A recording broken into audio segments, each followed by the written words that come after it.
আজকে দেখব স্বাস্থ্যসাথী কার্ডের ব্যালেন্স কী করে চেক করবে, আর সেই স্বাস্থ্যসাথী কার্ড থেকে তোমরা টাকা কীভাবে তুলবে।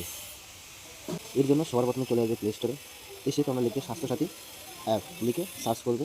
আমার কাছে অলরেডি ইনস্টল করা আছে তাই ওপেন দেখাচ্ছি, তোমরা ইনস্টল করে নেবে। করে নেওয়ার পর ওপেনে ক্লিক করে দেবে।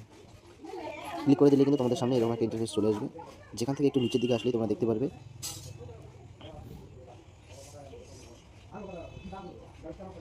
ইউআরএন ভেরিফিকেশন একটা অপশন দেখতে পারবে, সেখানে ক্লিক করে দেবে। ক্লিক করে দেওয়ার পর এখান থেকে সিলেক্ট ডিস্ট্রিক্ট, আর এখান থেকে ইউআরএন নম্বর, এর মানে হচ্ছে স্বাস্থ্যসাথী কার্ডের যে নাম্বারটা আছে এখানে নাম্বারটা সেখানে বসিয়ে দেবে। প্রথমে আমি ডিস্ট্রিক্টে সিলেক্ট করে নিচ্ছি, তারপর এই জায়গায় আমি কী দেবো, স্বাস্থ্যসাথী কার্ডের নম্বরটা দিয়ে দেবো। দেওয়ার পর শো ডাটা অপশনে ক্লিক করে দেবো। ক্লিক করে দিলেই কিন্তু যতজন মেম্বার সেই কার্ডে অ্যাক্টিভ আছে সেগুলো কিন্তু এখানে শো করবে, তোমরা এখানে দেখতেই পারবে। তারপরে ঠিক নিচে এখানে দেখতে পারবে ভিউ ব্যালেন্স নামে একটা অপশন,